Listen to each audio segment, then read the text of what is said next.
We're live. I wasn't prepared for that. What's happening, Jim? Hello, Dave. How are you doing, Nice to mate? meet you, Jim. Great to meet you, mate. Yeah. Pleasure to be here. We need to take a second. Don't speak. We need to take a second to behold the purity of Jim's face. Right? Beautiful, beautiful man. However, there is a flaw. If you turn to the side profile, if you paint that conch red and yellow, you've got a puffin in the studio. Small head, I would say. It's a small head. It's got normal size nose, small head. Right. Well, I'll have the black sheep. Now, it's brewed in a place called Marsham, which is just up the road from a posh hotel, Swinton Park, that me and the missus stopped at. And they poured me a pint. I'd never tried it before in my life. I said, "What have you got on draft?" And they said, "We've got this local beer." They poured it. It's the best pint I've ever tasted in my life. Wait, you're that on draft? On draft. Well, I've never seen it on draft. Amazing. And he says you can get trips to go up round the brewery, but we didn't have a chance. Where was that pub? Where was that pub? Marsham. Your way, Yeah, near Ripon. Is it Ripon? I don't know. I don't know where the pub was. I got married up that way, and I don't know the whole story, but the two brothers fell out, and the black sheep is pretty much the product they came up with from when they had a fallout. Right. Rival breweries, I think. I mean, I'll have to get some more information about it, but I think that's the story of it, and adaptly named the black sheep. Yeah. Cheers. Cheers. Also, obviously, anniversary of D-Day this week. It certainly is, 6th of June. And Falklands is very much ongoing. So to all the people sacrificing lives. I'll drink it, yeah, definitely. Oh, it is good, but a trooper.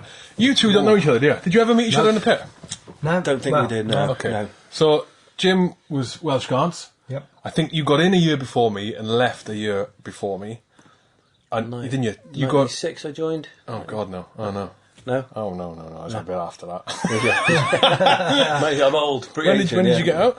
And I left 2009. I left pretty much on my half pension. So a year before you. You got out in 2010, didn't you? Yeah. But who did you work for out in Iraq or with? It was pretty much Taz, and it was Taz. You know, you worked for Taz the whole time. Worked for Taz, and then a company called Al Sajja, because they're sort of like the country management of Taz. One of them, I was in the army with Glenn Still. Good guy, I remember. Yeah, Glenn Still. Right. And when it all sort of went to Pete Tong, they sort of like Al Sajja went across in a company called Saladin. So I kind of went across with Scott Adamson and whatnot. When Glenn moved back to the UK to sort of sort himself out a bit. What camp? Where were you based? Were you on Contractors Row? Where that Taz? Because I was just down the road from Taz there. I was in the Weatherford camp. Weatherford on the corner. Yeah, right on that sort of checkpoint. Green, crazy crossroad there. Crazy crossroad by there. Mental, yeah. And then when we changed contracts, I moved up into the little scabby Taz camp up the road there. We used to go to Weatherford to have our bloods. They used to have it there in the car park. Oh my God, the bloods! Yeah. Oh my God, the cheek of going into Iraq, right? So I think I've come back with HIV. I think. You go into Iraq and you get in there. So once you've been in country for however long, anyway, you have to.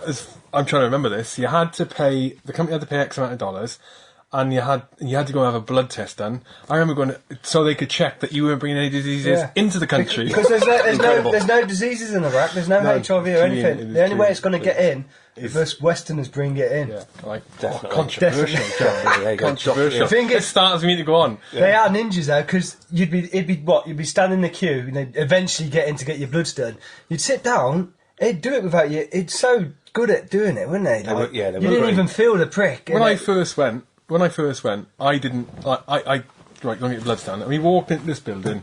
It was called a hospital. Was not a hospital, right? It's an ISO container. No. It was a building. It was in the middle of Basra, and we went in there and walked through. Did some.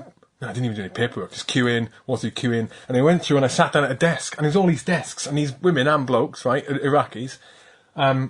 And I thought, I'm going to fill out the paperwork. I sat down at this desk. There's no like rubber gloves, nothing. And then she pulls out of a drawer, thinking she's getting the stationery out. Didn't. Got the needle out. Jerry takes a blood out of all that. Crazy. I can remember they used to have the bottles in the sort of like in the stand there, and they'd easily mix them up. They take it in there, no labels or anything. It's just a scam. Well, we had a couple of big issues, right? Because I worked for a few companies. I worked for Taz, and then. oh God, what did I work for? Oh, Edinburgh National first. Yeah. With you, and then Taz. That's where I met you, Hugh. Wasn't it, I think, Yeah. And then I worked for Gulf Shield, right? Yeah, I remember them. Yeah, I Gulf remember Shield, them. right? Yeah, got you. But when I was at, why did I come on to this? Oh, the problems with blood. When I was at Gulf Shield, there was a person there who went and had their bloods done, and it came back that they were HIV positive. Oh God! Right, listen to this. Imagine that. Listen to this. Right, the irony of it is, mate, he was one of the straightest blokes, as in, like, he wasn't like a Thailand wretch. He had a missus, and he was faithful to her. He had a kid. He was a family man, right? He's out there. He was such a nice guy, as pure as they come. Not like a creature like Jared, for example, right? and it was HIV positive. But the problem was, so then they take your passport. He couldn't even go out of country. Yeah, couldn't leave the He was in country. there for months and months and months, and then they said he had to go on a second test X amount of months later. Yeah. He went on a second test, and it was a bad batch or something, like it was a dodgy second test. I can't remember the full details, and he was stuck in there again, and he had to go to lawyers to try and get his passport back, to get him back to the UK, to have a proper test. Had that done, clear. Mental. It was That's mental. Mate, so That's months typical. are worried about you sitting there thinking to yourself, I can't get. They've got my passport. Oh, mate, he was a wreck. They would. They just take your passport off you, wouldn't they? It was a wreck, because he's going, where did I get that from? Nightmare. What's my missus been doing? Yeah. A really good bloke. Yeah, That was Bloody hell. flipping crazy. Nightmare place. I'll never go back to Iraq, ever. I would for a bit of consultancy. I wouldn't. Never, ever. I'd never step foot in the country ever again. I'd go to Afghan or somewhere like that, or Africa, but not Iraq. Did you spend your whole 4 years in Ramallah? Yeah, pretty much so. And I went down to Qasr for a bit.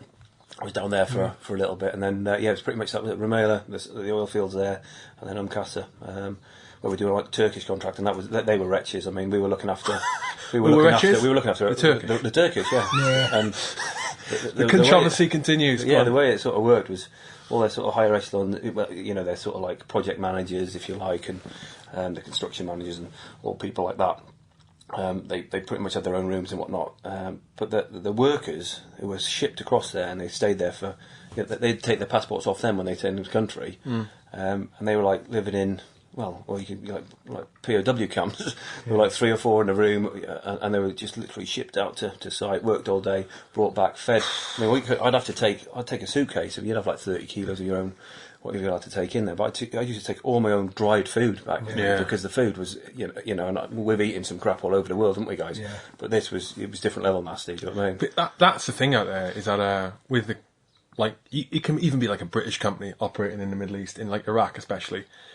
I'm not saying all British companies do, but it doesn't matter where they're from. They get away, whether a security company or construction company or whatever, they get away with murder the way they treat people. Yeah. When, isn't it? It's hideous. It's hideous. Yeah. When I was up in Al-Qurna, when I was up there, it was Iraq's largest construction project went on. It was the 5th largest oil and gas construction project in the world being done right up there. Yeah. And they had thousands and thousands of workers, Indians. A lot of them were Indians, right? And they were out working in the sun, mate. Crazy, crazy, crazy hours. And it got to the point where the guys on the project were dished out batons, right? In camp. The camp was mad. The camp was 5.5 miles round, right? Something like that. And the guys got dished out batons because in the cookhouse for all the workers, which was the majority of them were Indians, and you had like Iraqis serving the food up, and that's where you had all the water and that. The water rationing that these were allowed by the international company whose project this was, and I'm not going to name them, the water allowance for the Indians, right, was half a litre twice a day. They were getting 1 litre a day. 50-odd degrees in Iraq. Yeah. Outside, mate, the whole time. So they get a half a litre bottle in the morning, half a litre bottle in the evening. If they tried to take the second one, the Iraqis would kick off, and someone else kick off, and they would go into mass riots. Mass riots. So as the security protecting people from the outside, we had 7 blokes down with batons. Honestly, batons, mate. It was like Northern Ireland. It's mental. Yeah. Flipping crazy. It's a mental place, isn't it? Really is a mental place. People would never understand unless they actually go there. No. Don't ever go to Iraq for a holiday. No, not for a holiday. Definitely not. It used to be a massive holiday destination, didn't it? Iraq at one point. Was it though? Well, I don't know, was it Afghan or was it Afghan? I don't know, I can't remember. No, they say Afghan as well. Yeah, Afghan was more on the hippie route, wasn't it, I think? But Baghdad was with universities, wasn't it? I mean, you look back and there's some photos, and you do hear some of the old Hajis and that talking about it, like if you've ever been up in Baghdad, it's like mentioning something I seem to remember, but was it really? Was Afghanistan as well really at all? Like you said, you want to say to yourself, right, that's it, right, darling, to your missus, I'm going to take you to a real good destination. We're going to Kabul. Yeah. You know what I mean? What happened? Well, you'd be going on your own, wouldn't you? Did you listen to the first show we did with Jordan Wiley? I did, yeah. He's doing a marathon now there. Do you know, I noticed on LinkedIn the other day, there's a guy called Jenks I used to be in the army with. He's I think he's one of the country operation manager for control risk at the minute. And I think he'd hosted him, and he just finished a marathon over in Baghdad or something. He mentioned his mate. He just finished, and I watched the video of him, and he was thanking all the sort of security team and whatnot for their. Well, he told us we recorded on Thursday, and he told us it was. No, we recorded on Wednesday, wasn't it? And he told us it was a Sunday. He flew out there, went straight on the ground, no acclimatization, didn't have that. And you pumped him full of beer in here, didn't you? yeah. Yes, he did, mate. Brilliant. But go back, like Afghan. I got a cousin. He's a bit mad. He's like a poet, just a flipping lunatic, right? And he phoned me a few years back. Well, it was 3 or 4 years back. And he goes, he's Irish. I'm not going to do the Irish accent. He goes, Hugh. I said, yeah. He said, I've got a question for you, right? I'm thinking about cycling the length of Afghanistan to promote my new book. Well, what do you reckon? Do you watch the news, buddy? Crazy, yeah. So, yeah, going into 2009, did you intend to go into close protection? Not really. I got to 2005. I first thought about it because the sort of wave of our sort of peer group. We're all about the same age, aren't we? Similar sort of the wave of people leaving around about between 2000. I think it was between 2000, late 2002 and about 2005 was I first thought about it. I went down to a briefing in Hereford. Run by a company called Phoenix Group at the time. I think they've changed names a couple of times. There's a few Phoenixes now. They tried to jump the bandwagon. I think Phoenix in Hereford. I think the original from Hereford, Max Clifford or whatever, isn't it? Or not Max Clifford, but Max Clifford. Bloody hell. Yeah. I'll take that one back. Max something or other. Best mate of mine from Tutu, XR from Tutu, yeah, best mate. He ran it and he took the sort of like the induction, if you like, and about the course, the close protection course. And I went with a few mates. One went across and a couple of decided to stay on and crack on in the army, really. So I thought about it then and then pushed to my sort of half benching point and then left the military. Did some bits and bobs, and actually I was for a few years bounced around doing some bits and bobs and that. And then when you left in between, what were you doing? First of all, I worked for my family. They had a catering business down in Brighton. Oh yeah. So so I went from being in the military, being a platoon sergeant in the infantry, to selling sandwiches, carrying boxes of sandwiches around, driving around, but which was pretty cool. When did you join the army? I joined 96. How old were you? I was 16. There we go, mate. So, but I bet you learned, because when you got out and you went on, even just sandwiches, I bet you learned a shit ton that you didn't know at Civvy Street, but just doing sandwiches. Exactly, none of it. Yeah, and I was lucky. I had a bit of a buffer because a lot of people just go straight from being in the military in the massive, great big bubble that it is, and they land, up to their neck in it, because it's a completely different world, as we all know. It's a completely different world, and how you adapt to that. I had a buffer where my family kind of like I moved in with them, sort of my bits and bobs out and worked for them, and opened my eyes massively to realise how the sort of real world and life operates, and that is real world. Obviously, there's military, which is brilliant, but it's not the real world, really, is it? To be honest with you. So I did that for a bit, and then I moved from Brighton back up to North Wales, where my family are from. I managed a boozer there for a bit, and I was working on the roads, doing curbs and drives and whatnot. And then I came to a decision where I thought to myself, I'm going to rejoin the army, or go across onto the circuit, into the Middle East. And a great deal of my mates had left and were across there. Some sort of senior guys had left at sort of like W1 level. And they were like project managers and whatnot over there. And I just thought, and it was literally why it was either go back in the military or go on the circuit, because I needed some cash. I needed to sort of like get some bigger digs back home and whatnot. I needed a bedroom. Is this 09 now? This was I moved back to Wales in 2011, and then I went on the circuit then end of 2012. So when you left 2009, you've been in for like 15 years. Yeah, just And then you went to 14 family years, yeah. business. That's when you went to family business. That's when I went to family business in Brighton. Flipping heck, mate. Yeah. That is a. I see when you were saying it, you almost did want to say, yeah, I work for catering and sandwiches and that. Yeah, because all my mates used to go, well, Jesus, got your egg flipping now, are you? What are you doing? I said, I'm running a catering business. They're like, well, you're flipping eggs, yeah, I am pretty much, yeah. But, mate, as far as I think it's like you were saying when we spoke with Jordan, when you were saying, like, one of the other things you had was admitting, and you say it like it's a crime, admitting that, no, I walk dogs for a living. Mate. Yes, it doesn't matter, does it? You know, it doesn't. It doesn't. Genuinely doesn't matter. No, and I can remember listening to the you know, and you were like, I walk dogs now. Bloody right, yeah. I would kill for that job. What a I'm great not job. joking. I love dogs, and I love being outdoors. That's what he does all day. Perfect. Ooh, and he's got a boss. So how long have you been doing that for, Jared, by the way? How long? 14 months now, 14 months, yeah. Why did you think about what made you kind of like... Well, the contract was coming to an end in Iraq. In fact, the company was coming to an end. Which, Yeah, so, yeah, got you. So we slowly got taken over by Olive and everything like that. It was all shite. But so I was like, well, I'm going to do something back home. I was thinking, what can I do? And I've just recently got a dog as well, so I was trying to think of a job where I could take my dog with me. And I thought, sod it. I'll tell you what, I've got to walk my dog, well, I could take other people's dogs and, Got you, yeah. yeah. And obviously, like, I've been in Iraq for 6 years, so I'd got some savings behind me, so I was in a good position to take the risk.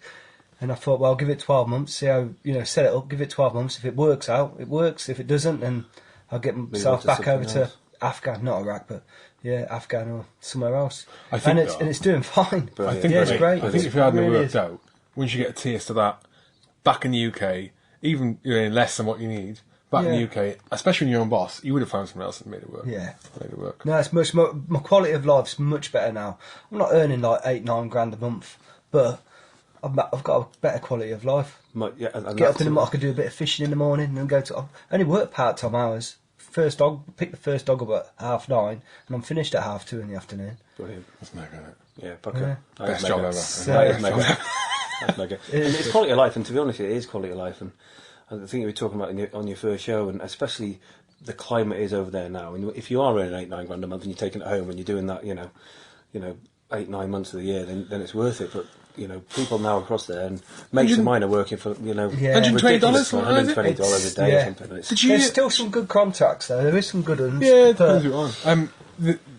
And again, it's go back to the thing, it varies from contract to contract, but I'd say with Iraq, really want to avoid with a barge pole. Because really, at the minute, I would be guesstimating that the only contracts on decent money, as in the mega bucks that you were probably on when you started, and you were on, because I joined, it was coming down. When I went out there, it was coming down slightly. It started just dropped, didn't it? When it went when the American military left, it went to commercial, didn't it? And then the weapons were rubbish, the vehicles started dropping, the local nationals became, the training was poor. It was just becoming, there's risk reward, and it was just The last time we got attacked was the very last day. The Americans were leaving that night. Yeah. We got incoming. I was at the Basra airport. And we got incoming that very last night, and after that, for the rest of the years, didn't have anything.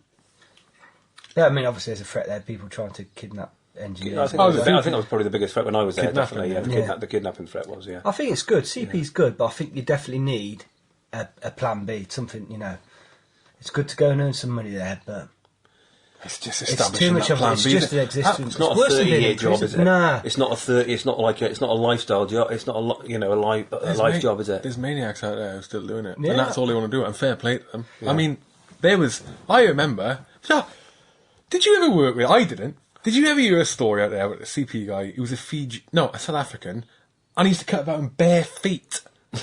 He was not even this guy. I heard that when I joined the I, mate. Yeah, bare feet. And there was a guy when I was working on that was Taz. Who was the Kiwi who was 2 days older than grass, mate? His name was Bert. Do you remember Bert? Big, tall guy. He looked like Roald Dahl, not Roald Dahl. Who's the guy off of And now we see the wild hippopotamus. Who's that guy? The wildlife guy? Attenborough. He looked like David Attenborough. Yeah, see, my accent was on the point there. Don't remember that. That was a great impression, that was. Fantastic. He was a site security man, just going up the door. He'd been there for ages. He'd open the door, and he'd be on the floor, and he'd be, what's up? Oh, my back's gone. Medic! Medic, the SSM's down. Yeah. That's one thing about being out there. There's some good quality blokes working out there. You meet some real good blokes, but there's some crazy people that Maniacs. come out and you're like, oh my, how'd they even get out there? You know what I mean? They've been interviewed. They've been through like maybe 3 or 4 interviews. What? And they still make it out there and you're like, this guy shouldn't have never been in the army, never mind out there. Let me out here, yeah. It's mental, isn't it? But Yeah. there's some real good, I made some real good mates out there. It has. Funny. That project we were on, pretty much everyone was on the ball, weren't they? Yeah, They were, they were- in fact, most of them were Welsh Yeah, Guards, Welsh weren't Guard, they? It was because of the Glen Still sort of thing. Because I'm not complaining, it was good crack. It was, yeah, and that's why I got the job across there, because It was Guards booties in Paris, wasn't it? pretty much was Pretty that much, was yeah. yeah. So everything was all sorted. You know, all your guys, all your operatives around you were pretty squared away. There was no real liabilities there, were there? No. So it was good. It was a good environment to work in, really. What did you do when you were in? What did you finish off as? Sergeant. I left as a sergeant. But what, rifle company or? I was a MFC, Alpha MFC. Oh, were you? So I double acted. I did junior Brecon, a bit of close observation platoon. But my main corps was I joined the mortars first crow in the battalion for about 5 years, I think. So I was abused for about 3 years. You went straight to mortars from depot? Straight to mortars Oh from my depot. God. The first, usually, the school, you usually go into a rifle company for a few years, and then you shimmy Oh my across. God. But now it was the opposite way around for me. Oh my God. Straight into it, yeah. 16. Yeah, She has some sexual experiences there. I can't talk So about made you- it. It's on the shakes. Oh man. Yeah, so I didn't realise you were mortars the whole time. So yeah, it was bounced into different roles and whatnot, but yeah, it was always mortars. Yeah. And were you in the same? I mean, in fact, Guards, Welsh Guards. That's one battalion, is it? Yeah, so you got like the 5. You got like the Jock Guards. This is my ignorance. Like I know this. You got Welsh Guards, Scots Guards, Irish Guards, Coldstream Guards, Grenadier Guards. Yeah, that's it. What are the Life Guards? They're cavalry. So the Blues and Royals, the Lifeguards, and that, they're all See the way you said donkey that? wallopers. That's the only thing. Donkey one. The only thing we ever got Nick Goldsmith taught said that. about guards was like smart as a guard, twice as hard. That's what they used to teach them. That's it. Yeah, the para. That's what it is. Yeah, I can remember. Yeah, he was just saying. Yeah. In fact, I got attached to 2 para for a few months in Alamara in 2000. Look at the way you're saying that as well. Look at the facial 2005, expressions. And it was, to be honest with you, that was we was in the tents in Alamara, taking a fair amount of income in, and I turned up. Through the reg. Yeah. So I remember sitting in there, there's 4 or 6 of you in these tents sort of thing, and I sort of turned up, and it was a random sort of few months to help on a training team. And the abuse. Oh, you were on your own attached So to I was on my own, yeah, completely on my own, yeah. So, no. it was just like, there's a briefing, get the hat! I'm like, I'm coming now, I heard you. Yeah, but you're good for it, mate. It's like that's the thing. Yeah, You've got to brilliant. roll with the banter, haven't you? And- It's the people who go against it. They're going to get destroyed. It is, the people that put their backs out, they're going to get ripped to pieces, aren't they? Completely. Fetch the yeah. hat. So I I don't. don't the hat, I need the hat. I don't. I'm coming. Listen, we're trying. Like we have plenty of non-parachute regiment soldiers on, and I just like to clarify that the first person to mention that term. Well, you won't ever mention that first. You did. With the Welsh Guard. Years of wanted to get off my chest. How then? So, Jared, do you? Like, if it wasn't for Mr. Broe here, our first. These, in fact, you might even be where we are. So, Jim's company enabled, well, to a large extent, the first 3 shows. MTM. This idiot sanctioned the funding of the first 3 shows without even ever hearing any of them. Was it accidentally? Tapped the button by accident. I was like, oh, I I did sent it. that. I sent it. I threatened to send it. I promise you. Oh, damn, I sent it. Yeah, it should have been a thumbs down, not a thumbs up. Yeah. No, so, mate, thanks for that. Really appreciate it. Yeah. Really appreciate it. to be And your business partners, because obviously, Yeah, I'm a 2 civvy business partners. But it's a great ethos behind it. And when I had a chat with you, and we've obviously spoke on the phone and whatnot, and I fully support the sort of like promoting and helping ex-soldiers, be it in their business, but also the side where you're trying to support ex-soldiers, be it through mental or physical injury, where you can donate to, where you can choose and donate to a charity, because there are so many of them. Blesma, we know guys that have lost their limbs. It was last week, wasn't there? Yeah, Stu. Your mate, Stu. I know guys that have lost their limbs and whatnot. Blesma, a big association, and then there's obviously Help for Heroes, and there's so many. And it's good to be able to choose who you want to sort of direct those funds towards, really. So I take my hat off to both of you, really. Yeah. Well, it was all Hugh's idea, really. He wrote me into it, but it's his little baby, really. He deserves the credit for it all. I'm I not, just got roped into it. I'm not going to give any credit back to Club. Joe. I'm not going to say, no. He's a wingman, He's a wingman, That's why he did.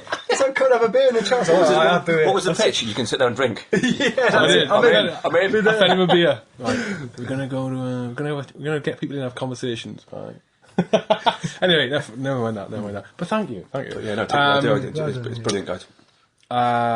Enough of the noshing off.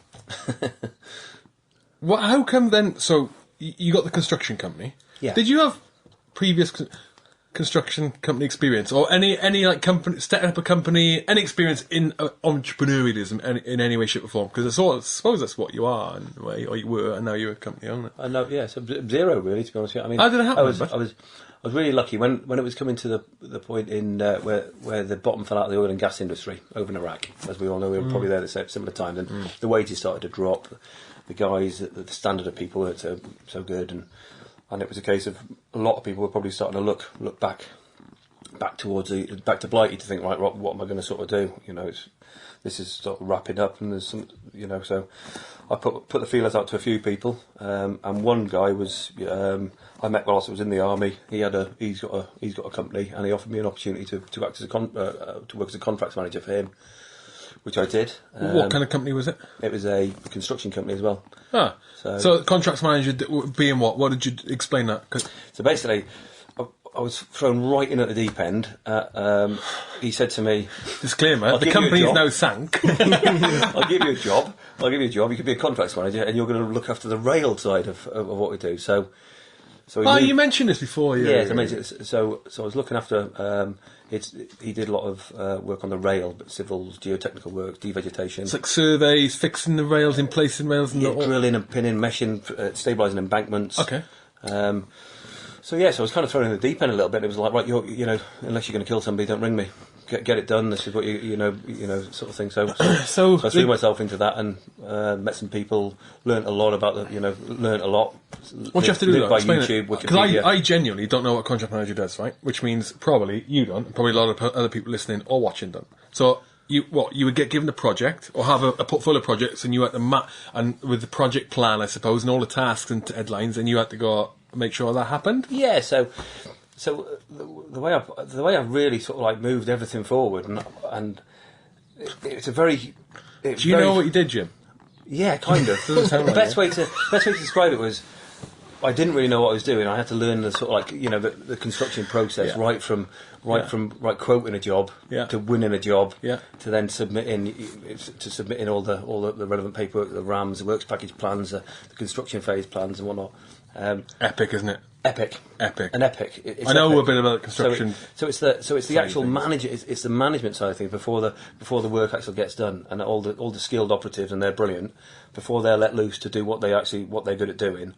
The management side of things, and the way I sort of move forward with it is very much military. Anybody at sort of section commander, platoon sergeant level, middle management in the army, if you've planned a range, wrote an EASP, a RASP, it's very similar to that.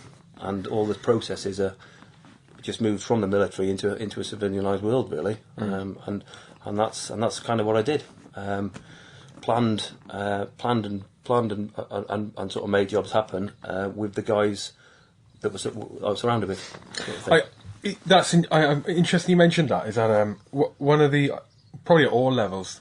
I think if you go into a position of responsibility which involves any level of planning, I think whether you are in as a Tom or above. Or up is that attention to detail, and it's like that's the transferable skill that it's hard to explain. It's a transferable skill that is probably one of the most valuable, I think, where it's such a contrast in the attention to detail in military planning at any level. Like I said, be you a colonel general down to a flipping Tom who's been stepped into Lance Jack's shoes to plan a fire team's assault. Yeah. And one of the areas I realised that came in Civvy Street, where I thought actually it's quite feasible that a Tom or a Lance Jack or a Screw who was decent and they get out could step into a position which is actually quite well paid. I'll give you the position what around now. Quite well paid. You can do on the consultancy side. They would easily pick it up. It's just getting to know sort of how Civvy Street works, the commercial world works slightly, and that is business continuity planning. BCPs. You know BCP, so business continuity plans. So business continuity plan. I mean, just to give you an outline, it's not the headline. an example of one. It would be you have a document, yeah, and that document outlines everything that can go wrong in a company, all the risks, yeah, and how you'll deal with those risks, yeah, and what you'll do, business continuity. But it can deal with catastrophic stuff as well, yeah. So. When I first got into it, and I had no training in it, but I got invited to be involved in the BCP for a massive, like 1,500 strong company. I was the health and safety manager there, but got brought into that to be on that side. Got taught some training on it, and we had to update one of the site's BCPs. And what became apparent to me is like the level of detail that the cities I was working with at the time, and these people had degrees, they were educated people, very knowledgeable in what they did, and been there for a while. But I just didn't have the ability to think in detail. Basic stuff. So it would be, okay, and as an example, if you have a flood at this office, what do you need, where are you going to put your work? We need to continue business because we've got a critical, where are you going to put your people? Oh, well, we've got an office up the road in Nottingham. We'll put them in there. Okay, and that would be the level of detail they're going to. So the next question is, can they house you at this place? That question, yes, they can. Okay, they can house us, perfect. Next question, where are you going to sit? Oh, all right, we'll have to get desks in. Where are you going to get desks from? Because it's all okay, but you plan this all in, and then you say, you plan it all in this plan. Desk from, okay, cool. Okay, you got your desks. What are you going to work on? Right, we'll have a stockpile of laptops. So you go answer done. Is there enough network ports to network all these laptops in? And you bang, bang, bang, bang. Okay, how are you going to get your workers from the site that's flooded? They live at home, normally commute there, they're going 10 miles. It's all that detail. And they stop and say, we'll just stick them in another office. Well, when the hit for the crunch hits the stuff hits the fan. When it comes to the crunch, it falters at the first instance. They haven't got a place. Whereas, for ourselves, again, whatever level, okay, here's the aim, you need to take it at any position. How are you going to do it? And then you go into full-on detail, because that's what we're used to doing. Detail. How are you going to get to this point? What are you going to need? How much food are you going to need? How much water? And it falls down to you. And there's nobody else that's going to answer. And I think the Middle East, I mean, even in the army, you kind of operationally it's different. When you're out on the ground, it was your decision, that's it. But in training, you always had a little somebody, in your head. But when you got to Iraq, that was a perfect example across there. You had your vehicles, you had your mission for the day, and off you go. And 99% you're on your own, and you have to make your own decisions. You have to plan. If you didn't plan very well, you're going to suffer the consequences, and you kind of learn, don't you? Yeah. And everything, yeah. And that is why it's so massively transferable from military into the civilian world, and anybody at the sort of Lance Jack up to platoon sergeant level that's had to plan anything. And I've been taught they've got these leadership and management skills, which they're second to none, really. And you do come across civilians very bright that haven't got that sort of experience, really. It's experience, isn't it? It is. Whereas from the outside, and for the majority of our career when you're in, we have the advantage of being very, very, very, very good at a narrow set of things in terms of planning. Not a narrow way of thinking in terms of the plan, attention to detail, the planning of certain different operations and tasks, and if you speak that we need to do in projects we need to do. Is that like we're talking there? You just get very, very good attention to detail. Because at the end of the day, even on a basic level as a private, it's like the lowest rank. If you mess up your own planning, if you're getting told you're going A to B, right, we've got a 10 miler, we've got to tab 10 miles in, we're going to do an attack, right? If you can't have the foresight to think, okay, 10 miler, what does that entail? Well, it's going to take us with all this kit, it's going to take us like 4, 5, 6 hours to get in, cross the Ulu. Okay, well that means I'm going to need, I need to screw out my feet away. Yeah. I need an extra pair of socks. I may probably need to make sure I'm going to have talent. I need to have food in there. I need to have a snack. Yeah. Again, detail. I need to have a snack in my pocket, so if we're moving on the move and go for more than a couple of hours, I can get out of my pocket and eat it, because I'm not going to tip a burger off. Exactly. I need to be going sick first thing in the morning, that's what I need to be doing. I need to be I need to be at the medicine at 8 o'clock before we get,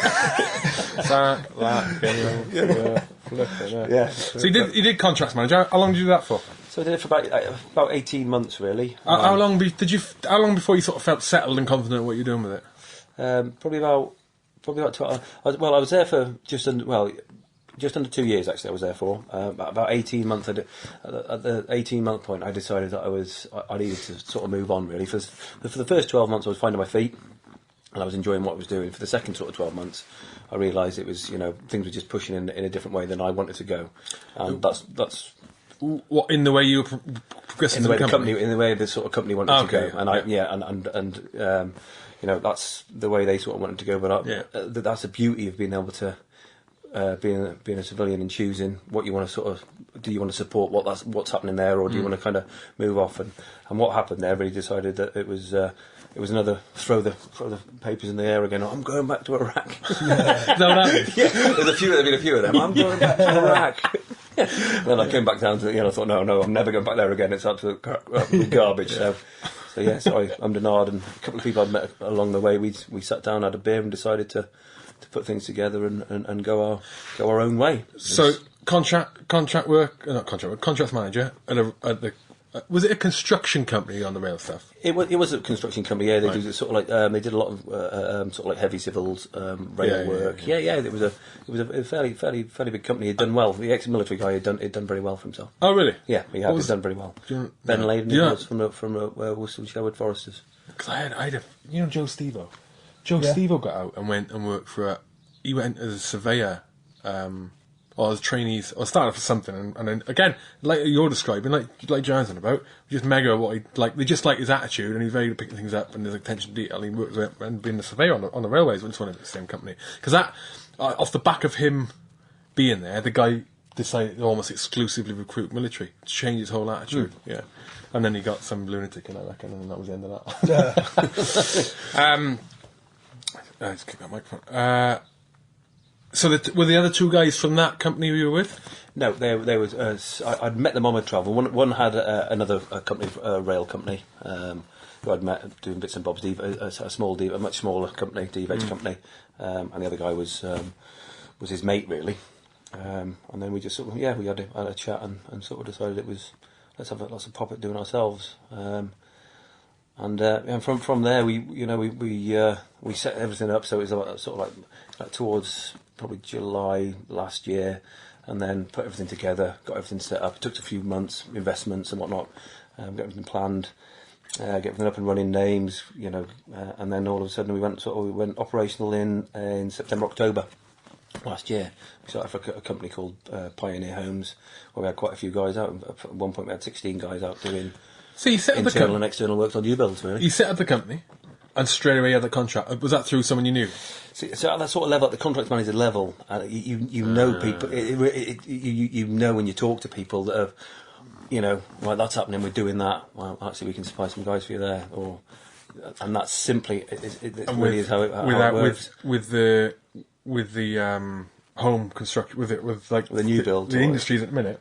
Oh, so they're throwing them up everywhere, aren't they? It is mental. Yeah, especially there, loads around here. It's crazy, it's through the roof. Everywhere you go, you just and they're crying out for 2-3 acre, they're just throwing up, aren't they? Yeah. 16, 18, I've just priced for 19 plots in Nantwich. I've got guys out with Bellway now. They're throwing them up everywhere. Yeah, they are. They're throwing them up everywhere. I was talking. Do you know Terry Byrne?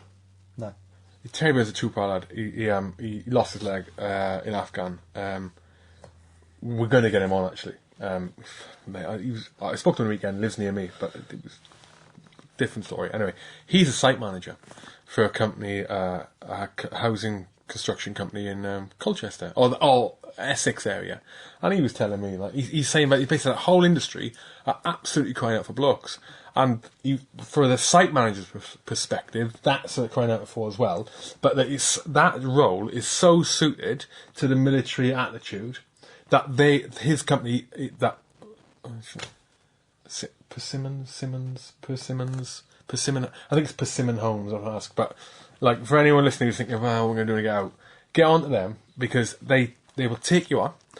They will, as a trainee, site manager, you'll do a few months or however long to do the ropes. They put you through all your courses, all your qualifications, and you just step up the ladder. And the starting wage is something like 32k, mate, which is mega. You can't beat that for a start. Site manager level is perfect. I mean, I got quite lucky the other week. I was filling my car up in Tesco's, as you do in Wrexham, just been to the gym. There's more downstairs, right? filling my car up in Wrexham, and a guy I used to know, Alex Williams, walked out of the. He just paid for his fuel, and he saw me. He goes, looked at me, but Jimmy Broe. He went, yeah, hello, mate. God, I haven't seen you for years. Walked out to I've seen you on sort of Facebook. What you up to? I said, I've started my own construction company. Well. And he's a site manager for Anwell Homes, but he's got a construction manager. He's done the whilst he's been a site manager, he's done the construction manager qualification, which obviously is the next step up from site manager. And it's a punchy level. He's been doing it for quite a few years, but it's again the organisational skills are kind of like that you pick up in the military. That it's everything just civilianised. It's military just civilianised, isn't it? And that sort of level is perfect. It's perfect for sort of. Well, Terry was saying it's basically as a site manager. I mean, he said, "Don't be wrong. It is like I graft." He said, "I graft." You know, by graft he means it's pressured. Oh. It's pressured, but in essence, it's man management. That's it, and especially in that kind of industry where it's predominantly male construction industry, people you're dealing with. You know, if you've got a presence, and I'm not saying military like, down, give me 50 press-ups, you didn't get your bricks laid. And your face going back. But if you can just be assertive, have a bit of balls about you, which we all have, then it's which is why he's been really successful, and he swears but people don't know. People don't know because if you think when you're getting out, you don't think, what shall I do when I get out? You think security. I could do health and safety. I could do maybe some PTI stuff. If you're a PTI, I could do like a fitness instructor. You don't think site manager, building homes. You don't even know what it is. It's all, and I suppose you've taken that route as well here. But you do a lot. You're a Swiss Army knife. I call you. You're a multi-tool. You're pal. You're a Swiss Army knife. To me, you're saying jack of all trades, master of none, Jim. Yeah, basically. Didn't disagree. You got me. Yeah, so. But the health and safety route is a massive one for all ex-troops, isn't it? Especially crossing the Middle East. It was all at NEBOSH. Yeah. Got to do my NEBOSH. Was it? It's gone on to rope access I now. kind of. No, it was all health and safety. That was like the big craze. And it's got more like rope access, like. That was a few years ago. Is that still IRATA. Now I looked after with working in railway cuttings, stabilising them. You have to. Working for Network Rail, and you work anything, you know, if there's a gradient, like a curb, you've got to have rope access, you've got to have ropes, and you've got to be tied on. So a lot of the embankment works it had to be IRATA work. So I worked, at one point we had, for my old company, there was like 30 IRATA guys that we were looking after. And I haven't got IRATA myself, but it's managing. Didn't you have rope access for doing your trees? I did. Industrial rope access training association or something like that. Yeah. So IRATA, yeah. And it's like level 1, 2, and 3. You do for your level 1, you do a 3 or 4 day course. Then you have to have like 1,000 hours to get your level 2, and then another 1,000 hours, and then your level 3, which is a supervisor, like a rescue body. A big site, the rope access, and that's part of. I think the big. You reminded me now is that. Because you have Mesonac out from a couple of minutes. It's the renewable energy side of things. Because it's so huge and environmental. Of course, yeah. It's massive off the east coast, mate. Offshore, it's massive. Offshore, it's massive. And all the way up to Scotland as well. And I think that's why it is. I mean, we got mates who did rope access. We got a couple of mates. Right, listen to this. They just provide emergency first aid cover. Right? They go out. They are on mega bucks, mate. And they sit in the flipping boat. Or on the bottom of one of them big turbines, mate. They're probably playing shithead. Yeah. Remember that game? The old car game? Or doing, I don't know, what else? Just, I don't know, speak to Meza. And they just do, like, emergency first aid cover. For that, I think they do. I could be making this up. They do something like that. I know they sit there doing nothing a lot of the time. And then one of them, when he flies out, he has to go via Amsterdam a lot of the time. And he gets to Amsterdam, gets minging, and misses his flight. Has to pay for his flight home. He did it 2 days ago. Meza, shout out. Woo! All the blokes used to do that in Dubai, didn't they? Miss their flights all the time, yeah. 8 weeks with no beer, and then have like 6 pints and then fall asleep or disappear for, I did it once, mate. I went out there. I told you this, didn't I? I nearly missed my flight a few times. You did what? Missed my flight. I did. Did you ever actually miss one, though? I don't think I missed one, mate. I think I was pretty good. I missed it with Taz. Were you in country? I did this. And no one would believe me. Because it was a complete lie, right? This is what happened. No, hang on, was it a lie? Yeah, it was a lie. Right. I can't remember. I had to make something up because even the story was not believable. I got to Dubai. When you get to Dubai, you used to get drunk, didn't you? It's like your last time to have a drink. No, we didn't, did we? No, You used not going in. We used to Coming go to out. Dubai and have a drink. Yeah. I get flipping steaming. So I get to Dubai, I get steaming. Time to get my plane. I was always travelling with hand luggage, leave my stuff in country. So I go to get to the. I go to the gate.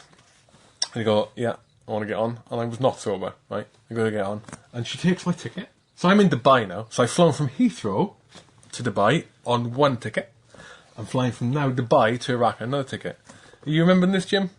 Vaguely. So I go to get on the plane. She goes, sorry, sir, that's the wrong ticket. I go, what? It's the wrong ticket. That's not to Iraq. So I look at my ticket. This is a full ticket, right? Yep. It says London Heathrow to Iraq. So I'm going, if I've got the full ticket here for Heathrow to Iraq, and I'm already, London Heathrow to Dubai, and I'm in Dubai, what have I got in my pocket? I take out the stub of my pocket. At Heathrow, I boarded the plane with the on a Dubai to Iraq ticket. So I got on the flipping plane, the wrong ticket, mate. The wrong ticket. So when I got to Dubai, I had no ticket. So they said, right, you need to go up to the customer services and get a new ticket. And they'll give you a new ticket, you'll be on the system. So I stumble up. Right, stumbled up there, and this is Emirates, right? Emirates are amazing. Yeah. With everything that's clockwork, as soon as you step out of that bubble, and you need, like, for example, customer services, ain't happening. Hour and a half later, I got my ticket. 5 minutes before it took off, missed it. And I think I made up a story because when I rang up to report it, I was like not sober again. So that's right. They said it's Dean someone. Remember him? No, it's Dean's EI, that was someone else. And they said, right, okay, you need to make sure you bring the stub for the wrong ticket with you. So you prove you're not bluffing. Yeah, to prove it, yeah.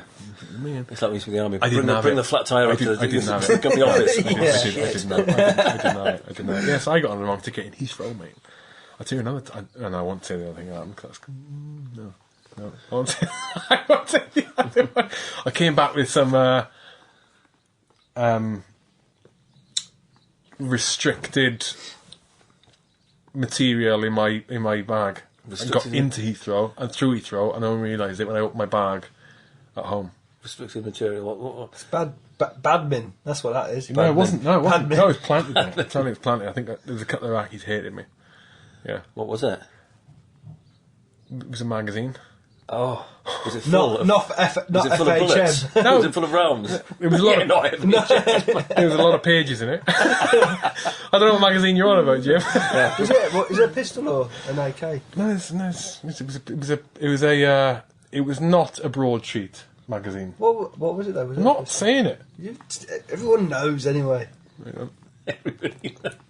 Come on. It was years ago. I put it in the amnesty box. You got through with it though, yeah? 100%. I didn't even know I had it. The security in whatever Iraqi airport you go to, I suppose. No, mate, but at Heathrow, buddy. But actually at Heathrow, yeah. I mean, got through you walk through that. But not just from Iraq to Dubai, so Dubai as well, and then Dubai to Heathrow.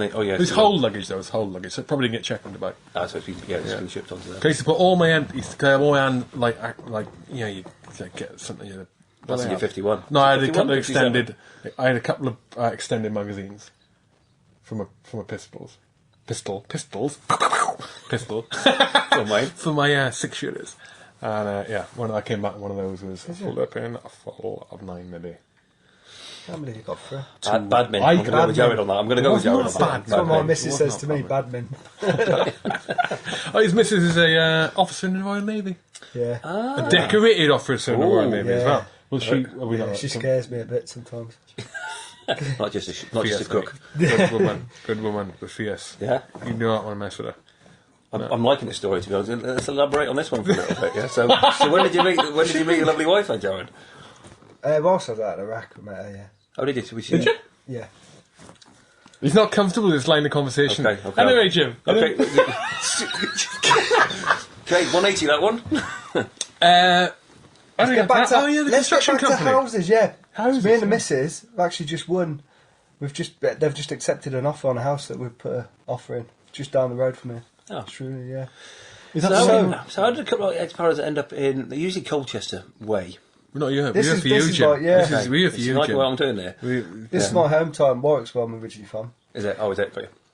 if he was up on... Were you visiting me? Were you passing through? We went out for a drink and then he met his girlfriend while she was out on a drink with me. I came up to visit him. No one visit him. Do you know his And chat? obviously- Do you know his No, chat? it's Do you true. know his No one chat line was? Don't do this. It's good though. It is good. So he got a £5 out to pay for beer. He's going to butcher this story. He writes his mobile number on the £5, passes it over to the barmaid. It says, "You better check that £5." Lo and behold, later on, That's worse. That's was a half fake. the story, mate. That's the worst story ever. That's all- the worst story ever. Pretty cool, that, though. no, it's good. I wouldn't have thought of doing I don't that. know, that's pretty cool, that is, yeah. Number on a £5. Not a tenner, though. Would you have done it on a tenner? No. I have no chance. Maybe a Scottish one. Absolutely A Scottish no one. chance. Do you get Scottish tenors? If I do, I try and swap them quickly. No, did Scottish tenors exist? Did they? I think so, yeah. Do they? I've seen believe so, 20s. Anyway, getting back to houses. So me and the missus, we're going to have to get a survey done. When you say On the that, I house. keep thinking you meant you got what Jim does, and then you revert it back to talking about your missus Yeah, that yeah. you don't want to talk about. No, I just want to ask Jim his advice. So I was speaking about these surveys. Apparently, if you can have like a low, medium, or high kind of expense survey done on it What, for the value? to see if it's the structure. Oh, evaluation, Evaluate, Yeah. Right, but apparently, if you have like a high one done, they can find stuff that can put you off that you don't really need to know. That, stuff like the woodwork, due to its age, it could possibly have woodworm or... what they're called, woodworm. Woodworm or... But there'd be no evidence of it or anything. But they'd still write it in the, as if they're almost trying to prove the cost of the, trying to prove the cost of it, of the survey. So what would you recommend? Would you recommend a? While you're talking, you want To another be bit? honest, No, I'm all right. Thanks, I mean, survey. Well, that's not really my sort of area, to be honest with you, Jared. But I would say that if a bank's going to lend on it, it doesn't. I wouldn't say it, if it's structurally sound. Yeah. And the bank's going to lend against that property, then I think you're laughing. I don't think you have to overpay for a survey on a house you're buying. Definitely not. Yeah. Exciting times. First time. Is it? Well, yeah, first house, man. Just selling the boat now. Are they quite expensive around here? Because it's a Well, nice place. well expensive. Warwick's yeah. a lovely place, Warwick's isn't it? Yeah. outrageous. My missus is from Macclesfield, and the price of the house around here, you could get something. Probably three of them up there, proper couldn't you? nice. Probably, yeah. It's unbelievable. It's absolutely outrageous, isn't it? Here, the price of the houses around here. It's not. It's about in line with Colchester, depending on where you are. Yeah. Like were you Cheshire? I'm North Wales in Llangollen. So Oh, it's- nice. Yeah. So God, yeah, nice. I mean that is like a. Where are you from originally? Where are you born? Born in Aylesbury, Where's that? Buckinghamshire. How can we join the Welsh Guards? Oh my God, here we go. I get so much grief about this story. I won't give you Everyone grief. says you're not Welsh, but Mum's Welsh, Dad's Irish from Dublin. Obviously, What's your half Welsh? Yeah, so I'm half Welsh and half Irish. Yeah. My dad was in the Air Force, moved around a little bit, and obviously he was stationed down in High Wycombe. Oh, yeah. Very unfortunately impregnated my mum and when they gave birth to me. So I count myself as Welsh because all my mum's family are Welsh. And Why my would dad you get moved stick across- for that story? Because everybody says I'm English. Yeah. Right. Well, So I have had this. I get slagged off sometimes. People say I'm not Welsh. Right. So here's my. You sound Welsh, though. At least you sound Welsh. yeah. I don't even sound Welsh, really. But I am Welsh. Yeah, but I go into Wales and they say I sound English. Yeah, Do they? yeah, it's not strong. But if I get on the phone to like my mate Jamie, for example, he goes full on. Yeah, Dione. Yes, he mower. But going on that, so I was born in Wales, in Cardiff. My mother's Irish, my father's Scottish. Right, not an English gene in me. Right? So I can complain. There's no English in my family whatsoever. Not that I'm not an English disliker. Me, I'm Great Britain. Me, all the way through and through. But I'm not. There's no English in me. No. But years of debate is on as well. They say you're not even Welsh. You're half Irish, half Scottish. Well, I was born in Wales, but your blood is half Irish, half Scottish. But years the crunch. So if you want to go, so let's say you're not Welsh, your father's Scottish, right? And your mother's Scottish or whatever, right? Let's say it's this one just for the other. Well, hang on a minute. Their blood's not pure Scottish. My mother's blood's not pure Scottish, pure Irish. Boil it back. It's not pure. No one's is. If you want to go off that, well, your parents and your grandparents all the way back, Well, then we're all no immigrants blood's on the pure. island, aren't we, really? Eh? We're all African. immigrants on the We're all island. African. Yeah, We're all African. Because when that first dude, or female, crawled out of the ocean, grew some legs, and cut about in Africa, yeah, everyone's bloodline comes from him. Did you know this? All true Europeans, so people whose ancestors were born in Europe.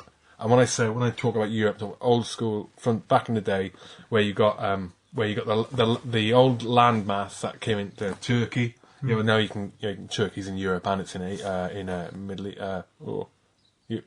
Turkey's in Middle East, Europe and the Middle East. Yeah, Middle East. Right. All people with like European genealogy can all be traced back to one woman. One woman.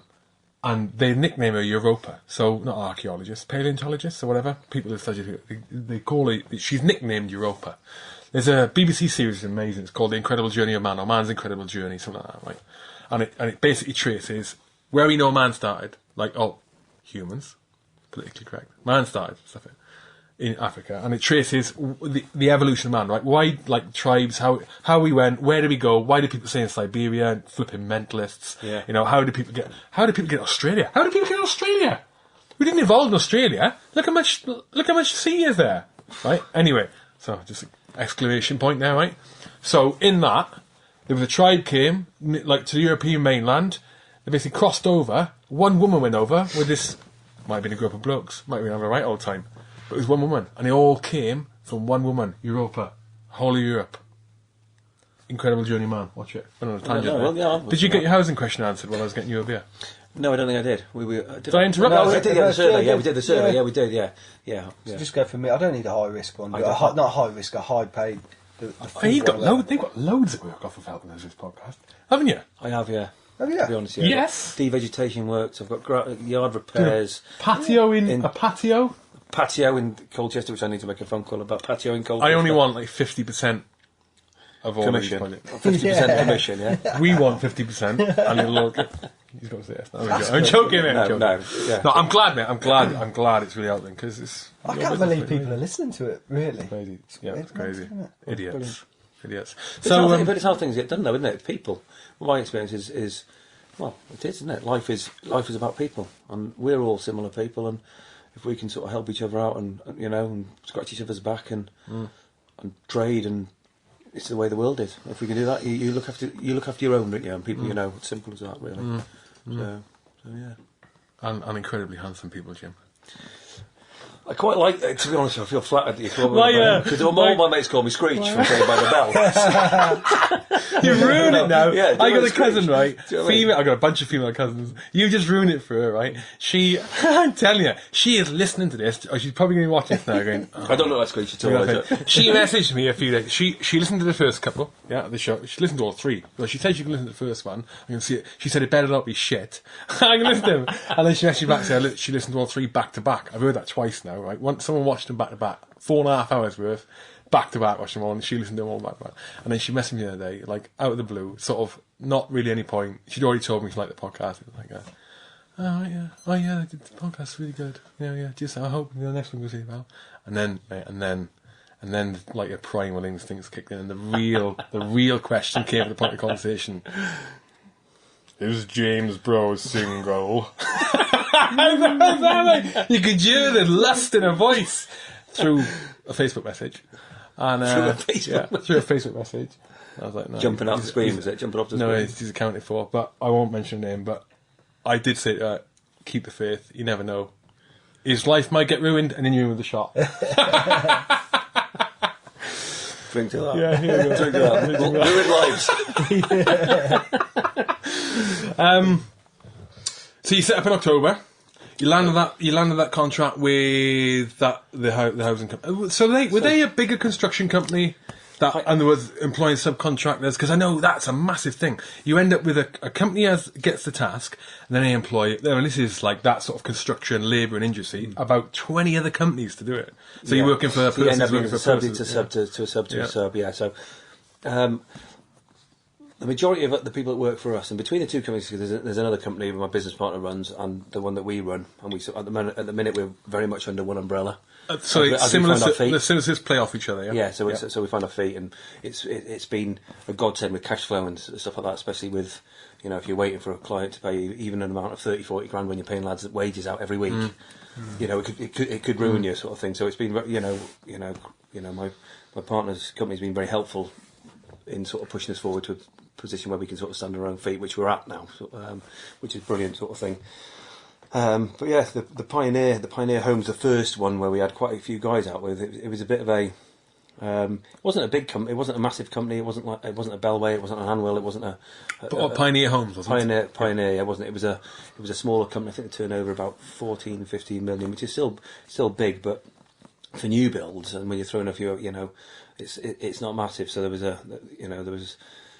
their internal, as they're growing, their internal sort of the document distribution, the designs, the drawings, the specification. We weren't getting.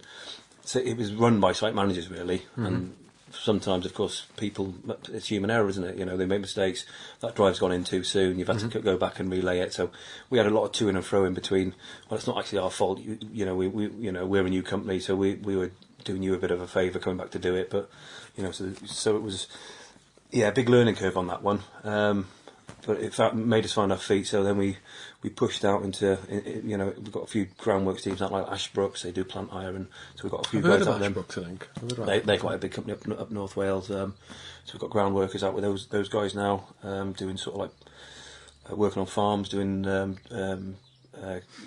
cow sheds, all the drainage, silage clamps.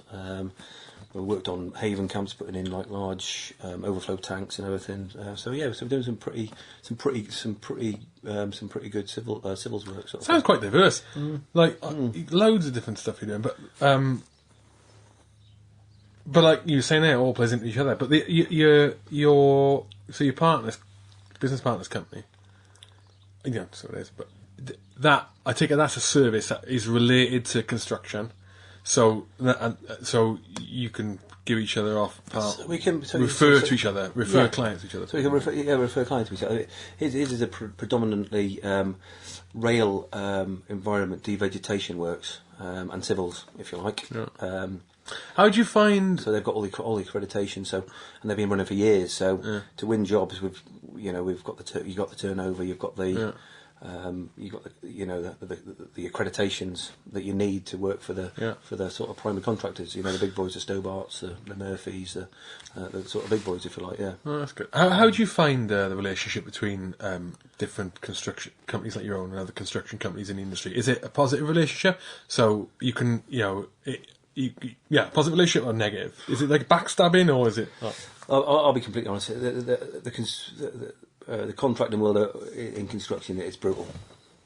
It really is, and it's. It's tough, it's tough brutal. People. It's just a brutal. It's a Whereas we've got the ethos of you want to look after people. You do. You look after people. And you kind of you have to. That's ingrained in us. Whereas the world I moved into is very much. Some people stand on your face to get a step higher than you. They really would. And it's as simple as that. Yeah, that's what it boils down to, which is a bit of a shame, but you kind of harden yourself to it and sort of crack on, really. A lot of distrust between. I'm not putting words to it. I'm asking. There can be not distrust as in not within the company. I'm not talking. No. I mean between other contractors and whatnot. Yeah, I suppose there is certain elements of that of distrust, but it's more of a case of the need to win the job. Really, it's not distrust. It's like it's competition. Yeah. It's competition. Yeah, which is not distrust. I'd say. Yeah. When I got out and I trained, I still doing it today. I did a CP course. And I did it with we can have them on actually. Did it with a company called Argus Europe up in Durham. And I went on there because anyone, we all train with different people by referral. But I became. Describe myself as good friends with them. I probably wouldn't do the opposite. I'm probably just another student of them, but that we stay in touch, or a mate at least. But the way you're describing the construction industry is very similar, in my experiences, with our own company, with the security industry. And what I've realised is in the security, and with the security industry, there's different, like, there's almost separate industries within the industry. And you've got overseas, whatever that may be overseas, right? You've got, in the UK, then you've got sort of your CP, RST stuff, close protection, residential security teams. Yeah, they sound nice to do, actually a nightmare, but the upper end, if you like. Yeah, it is. It's of the that pay end, scale, isn't it? and just viewed as glamorous. Obviously, majority it's not. And then you've got like your door work in security guards. Oh my god, mate! Oh my god! Luke and I ventured into some door work, right? It came across the lap while we were security at the time. That's solely what we were doing security, and we were doing military advising, but security. And man, it was like the worst experience I ever had. We had the opportunity to go. It was a few jobs at a venue while the Football World Cup was on, and this, if we got on with that client, it would have been ongoing. It would have been other things. They didn't have security all the time, like not every weekend, but on the events, we did the first one right. We get them all, and it ended up. I ended up. It was get decent security guards, right? Decent blokes. No, I'm going to rephrase this. We ended up getting a lot. We canvassed for it. We needed a lot of people at the time, and during the recruitment, we weren't getting the kind of standard we wanted. So I ended up going to other security companies, saying, "Look, I need." And this. They will help me out because I'll help them out in the future. Be nice with your competitors. Because be nice, because be good, be positive, because it plays off. And if you're a positive influence, then it'll sort of reciprocate. Oh my god, probably like it does not roll like that. And I got that attitude from Argus Europe, Nick McCarthy. They will, if a company goes to them and say and has got a problem, then they'll go, yeah, we'll help you out, even if it's another CP training company. Because that positive relationship, it just builds. You get it's just a better environment for everyone, right? That was not the case with security, with like the security guarding. I went to people and said, "Look, I'm after it was basically if you've not got, I need a couple of guys. If you've got no one, if you've got a couple of spare bodies that you haven't got to put on task again for whatever you're doing, let me have them. I can give them some work. I can give them some work. That's what it was. Yeah. No worries, mate. No worries. I'll ring you back. They ring you back. Well, it's going to cost you it'll be like twice the hourly rate it should be. Whoa. Hang on a minute. I'm not asking to subcontract. I'm saying I'll screw them up for you and give your guys work, and me. And let's help each other out here a little bit. Yeah. And that's very, Did not happen. I ended up going door to door, right? It's the day before this task because I couldn't get anyone. Also, it was like short notice on it, so a lot of people were employed anyway for the job. And it went door to door, right, in a local city for all the door staff on the Friday night because the event was on Saturday. Going, who's employing you? Your manager, see if you've got any spare blokes. And then they got to the point after that, we managed to square it. I ended up at the door myself with this other guy. We were one short because we couldn't get the staff. And we ended up stepping away from like a door work in the end because it just wasn't the kind of industry we wanted to be in. For that reason, it just wasn't honest. It was no like integrity there, right? And that's not taking it away from the door staff. I'm talking about management. You're talking about the management level, and the you? experience they had. Yeah. In a very small part of the country, it may not be like that elsewhere. That's a disclaimer, right? But I ended up saying to people, give me someone for tomorrow night. After that, you can have this contract. I will refer the client to you. We want to step away from it. And they still wouldn't take it. They would still be a block because they thought I was lying. I see what you're saying. They did not trust me. I see what you're saying about They did not trust me. Yeah. They did not trust me because when you are dishonest, right, you think everyone is as dishonest as you. You've just hit the nail. You've just hit the nail. I always on the do, head. Jim. I always do. Well, you miss a few times. But you get there and no, you really have just hit the nail on the head there, and the mistrust, and it's ingrained in people's characters, and whether they've been in the industry too long or it's just they're ingrained in their character. They just they cannot sit there like we're doing now, have a drink and make a deal with somebody, and actually go through with what they're. And I've seen it so many times, and that's one of the reasons I moved away from my old job, because the inability to sit down or go through with your word. If you say you're going to do something, do it. Unless it all goes Pete Tong and you've got no other choice, then of course business is business and you kind of look after yourself. But if you sit there and you say to somebody, I'll do that, do it. Yeah, the disclaimer, not disclaimer. You had to tell at the start, mate, Jim, I will square you away with this, all right? But if this happens and I can't afford to do that anymore, I'm not going to do it. And then, yes, I know you've been the crap, But that's just the way it is. If times are good, this is what I'll do, and I'll stick my word to that. Yeah. If it goes Pete Tong, we'll sit down and we'll come up with a course of action to move our own ways.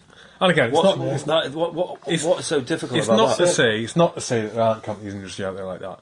But again, like I was saying just now, from the construction industry, they are like a lot of the people who run those companies. They are tough people.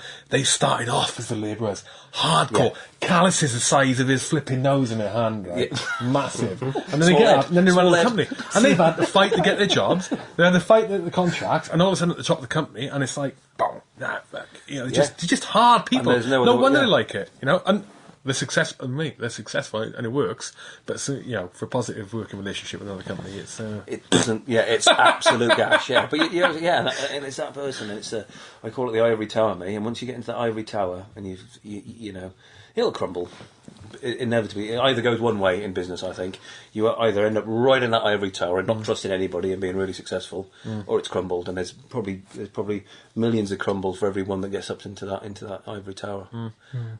My ethos is you don't have to be in the ivory tower. There's a big pie, and there's a big pie of whatever industry you're doing, and everybody's gonna. We're not a country where we're starving. Very few. Hopefully, we're not starving. There's work out there, and if you can make relationships with people and push things forward, and then you'll get your slice of your pie, and you won't go hungry. And that's how I sort of play things. And it seemed touch wood. Don't get me wrong. You might see me in a couple of months' time. You might see my ribs, but you don't right now. but it seems to work. And just sit there and make a deal with somebody and go through on your word, or at least go out your way to make sure what's said is done. And I don't think you go far wrong. No, it's like and again, to pinch a phrase from a friend who will be coming to hunt. Reliability is key. It was nothing else to be reliable. Reliability is key, and if you do something dirty, you can't just speak to somebody. So I can't do that. Be honest as well. Yeah. Honesty goes a long way. Of course, it bloody does, mate. Yeah, it does. Yeah. So, now you got out. You did some sandwiches. You went into your contract management. And then you pulled the pin, had a meltdown, said you're going back to Iraq, didn't go back to Iraq, and then you set up the company, which went operational September, October, and now we are 8 to 9 months in. How are you finding it? Like, generally, how are you finding it? What's it like? Just really fun. Have you got a specific... You're one of the directors of the company, there's 3 of you. Yeah. Have you got a specific role within the company? So you're a director, operations director, or not production... or whatever director, or you just spread it amongst yourselves? At the size of the company, you kind of spread everything amongst yourself. But as there is a target of what we want to do, and operationally is and that's again from the military side, the man management side. That's what I'm comfortable doing. All 3 of us, I can honestly put my hands in my air and say that I wouldn't be able to be doing what I'm doing without the skills of my partners, because on a commercial level, one of my business partners, he runs all that side, all contracts, pricing, he runs that sort of thing, and he's got a leash on me, he just calls me a commercial nightmare, because I'm off trying to do things, aren't I? Like, yeah, let's do this, and he's like, you can't do that. I think, yes, okay, I'm not going to watch this. And he's like, he's got me on a rein sort of thing, so he runs the sort of the commercial side. And my other partner, he's got the other company, he's a very shrewd, level-headed guy who's not. He's just sound. I just really like him. He's sound. He's trustworthy. He does what he says, and and he helps me with make some good decisions really. And we sort of complement each other a little bit. And I can put my hands in the air and say, I wouldn't be able to do what I'm doing without those two and the support that we all sort of give each other. And hopefully they feel the same the other way around as well. Probably not, but I reckon your female, dream, isn't it? It's good to I reckon your female customer base has increased since you come on board. That's it's like when people watch this video, mate, our female listener ratio or watcher ratio is going through the roof. Like Jim. How do you find the pressure of being a director and owning a third of a company? Because not to pile the pressure on, if you flip and mess up, mate, people are out of work, aren't they? Potentially, yeah. There we go. See, here we go. When I was going to come into that consulting company, his first thought was, the blokes will be out of work. People are out of work. Yeah. Yeah, people are out of You're work. You're a good man, Jim Broe. Well, some people might say different, but well, I genuinely care about the blokes, and that's what I genuinely care about them. I do. Yeah. Have you heard of a company, an organisation called? I'm going to get this out because I remembered it earlier. I knew coming on construction, and I thought I'm going to write it down because when I remembered it, I put in Google handy heroes. Yeah, have you heard of these people? And again, I don't know this guy. I have no affiliation with this company. However, Heroes for Hire. Have you heard of them? No. I'm going to reiterate. I heard about these guys through Colchester Institute, right? Some people don't know. They were Colchester Institute are very much vocational, if that's the right term, vocational studies and courses and brickies and plumbing and electricians and all that, right? And at the time, I can't remember her name. One of the managers down there at the institute, one of the head people, and she was saying that they take a step back. Colchester Institute put a lot of ex-service people through the, what do you call that sort of thing? Like the plumbers and what do you call? Well, they do MBQs, and don't they do like? No, I mean just mean that kind of work. Construction, like.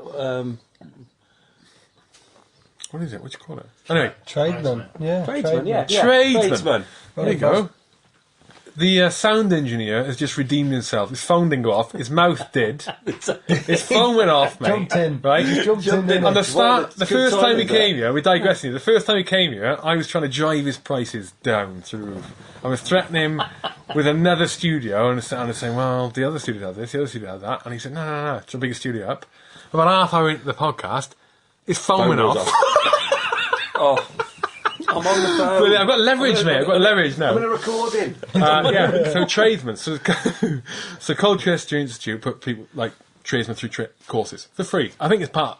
There was a scheme going on where it was free. And anyway, this what's his name? His name is Nigel Blanchard. Again, I don't know the guy. I don't even know what he looks like. But Google Heroes for Hire for people listening or watching. Heroes and a number 4 hire. I'll right? definitely get the details. Mate, yeah, right.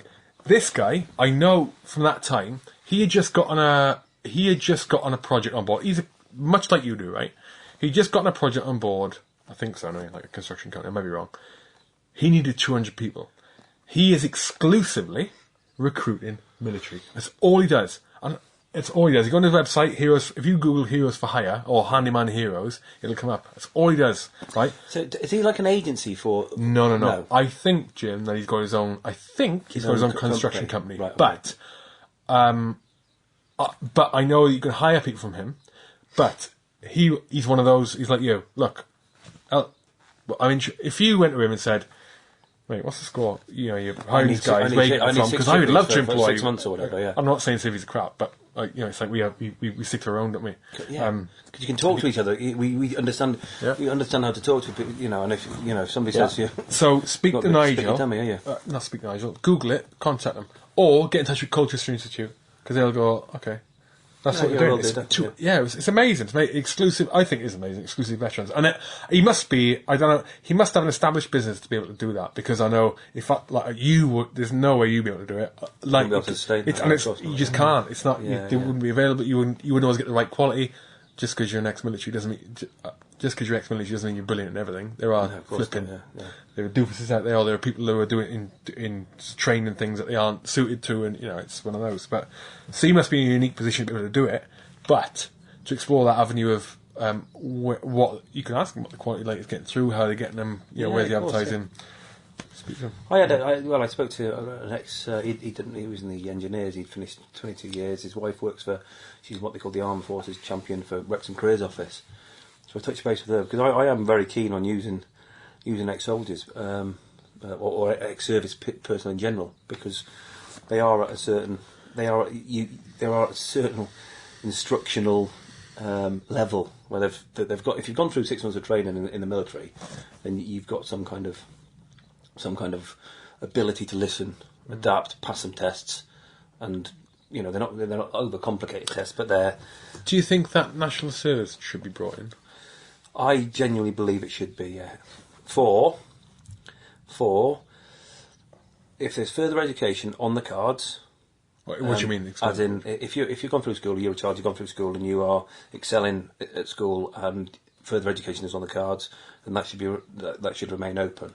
If it comes to the point where, if it comes to myself, where I'd like a lot of, especially infantry troops, not in general in the army, but especially infantry troops, it's a case of, we've pretty much failed all our GCSEs. There's no real educational options unless you go back to sixth form, but there's no desire to do that. Then I think a national service, a couple of years, should be brought in. I'm not talking like screaming by people and throwing their lockers into the puddle in the morning, but some kind of discipline and life skills and a little bit of further education, where you can develop your. It's like an in-between. Your youth into like an in-between, because you're not quite an adult and you're still not a child. And everything I've learned and what I've done now is down to the military, 100%. But if you went, and I've never heard that suggestion before, like in the in-between. I've not had discussion hardly ever, to be honest. I've thought about it myself, because like you, I think, if every kid had the opportunity to go through even just the basic training, oh my God, the country would be a better place. Not because, you're training using the rifle, or you've got a bunch of killers, you defend yourselves better. Not because of the attitude, the mental attitude. But for me, that not attitude, sorry, experience, and your belief in yourself, and the confidence that it builds. I remember what it was like when even just the first 6 weeks in training, you come back and you're going, I'm big bollocks. Yeah, I am. You're not cutting about like that, but you got more confidence in yourself. Of course you have, yeah. Go on. It's not for everyone, the army. So, like Jim said, if you're going into further education, it should be for people who are not actively looking for work or going into further education. Then they would have to go and serve like national service 2 years. But if you've left school and you're going to university, then that's fine. Carry on that path. Or if you've left school and you're going straight into some job that you really want to do, it's them people who are dropping out. I think they should get made to do 2 years. Compulsory. Yeah, compulsory. Give them like a time period. Looking to better yourself, you've got 4 months on you, Jim. Get yourself a job, or else guess what? You will do standing tall with the man.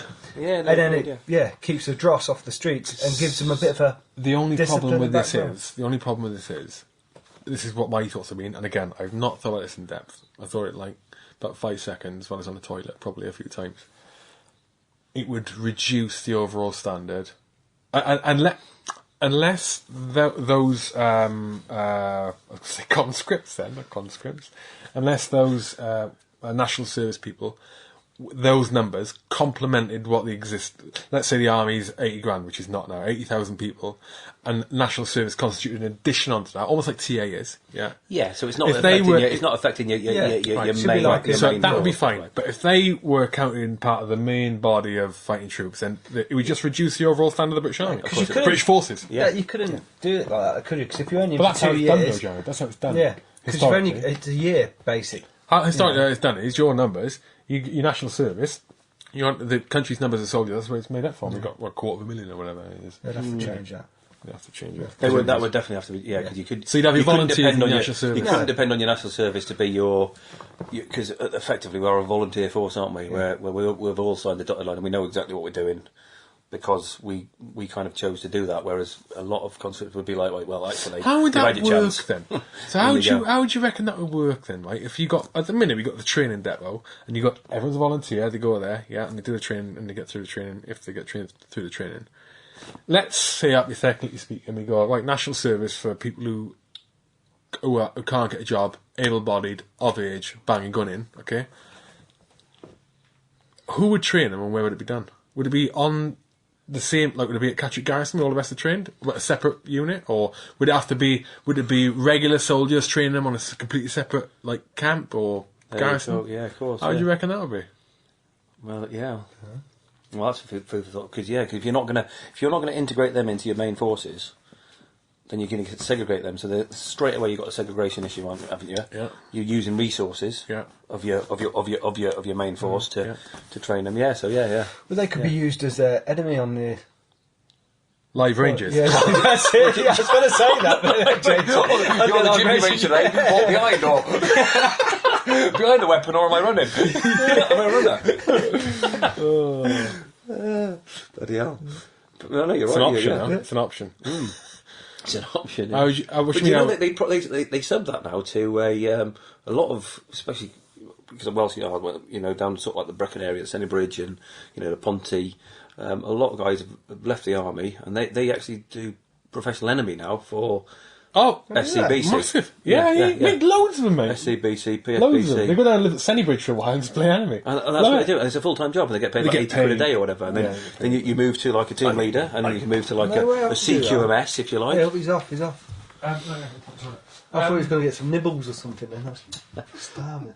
Pretzels. What you're saying there about segregation, I'm shouting into the microphone here, mate, is echoes what the issues would be if you had women on the front line, women in fighting units. Women in fighting units. Logistical issues of that. Women in fighting units. It's crazy because I don't think there is. Women shouldn't be on the front line, but there is. I mean, and I've seen some hardcore dog handlers out with us in Iraq, in Afghanistan. Sorry. Yeah, but in infantry units, I don't think it's. I think as it's working at the minute, I think the British Army have got it right, because the medics, even the combat assault medics who, are with you in your fobs. They actually patrol with you. Yeah. But they're not there as a fighting force. Yeah. They're there as a supporting element to that fighting force. I think they've got it right. Yeah. And I think women have they've got it right there, and they're right in the thick of it. We've lost a couple, haven't we, on operations, I think, and they're right in the thick of it. But there's a difference between being there with a GPMG on the 15, 20 metres away from through walls, and being in a sort of like in the reserve where they're extracting casualties too. I think there's a big difference in that. Yeah, definitely. Yeah, you're right. I think, and that's my opinion. I wouldn't like to. It's the infantry is a male dominant environment because that's what it's a man's job really, for physical strength. Women don't compete with men's in the Olympics because they're not as physically. They're not equal. They're not physically equal. Of course, they're equal, and they are probably greater beings than men. But on a physical capacity, especially fighting, then I'm sure there are some. On the majority, obviously you get some women who are physically very, very capable. I used to argue in my head that I think probably had some discussions with this. Is that I remember saying it. No, women on the front line. There are women on the front line already. What were we talking about? There are women on the front line already. Medics. We had a clerk in 2006 in the Afghan tour, right? For the laugh, for a crack, we put one of the clerks on the ground on one of the attacks, mate. She wanted to go. A flipping clerk. We put her on the ground, mate. Right? It was Kelly. Kelly. She went on the ground, mate. Loved it. I said, I want to get on the ground. Spare place in the Chinook. Some of the dog handlers. Dog handlers, right? You see, you get women on the front line. Let's not deny that, and they are flipping amazing, right? Dog handlers. You get the members of the Team Pink. Remember Team Pink? That's not because they're all women. It was called PINK. It was an acronym for something. I've never heard of Team Pink. What I mean, not. They were like an engagement team of the locals. Right. Okay. Yeah, and spoke. I think they were. Anyway, spoke like Pashtun and all that in Afghan. Anyway. I know. Yeah. And you get the medics, and and flipping amazing, right? And you get them that have actually been in contact. Chantal Taylor, is reportedly the first female medic in the British forces to kill an enemy soldier. Yes, I saw that. I was reading about that the other day. She's coming on. She's coming on, mate. She's coming on. Yeah, fantastic. Yeah. Like CQB as well. Yeah. What my argument used to be, I used to be dead against it. My argument used to be is that there's a psychological thing with blokes and women. Yep. Blokes are programmed to protect the female.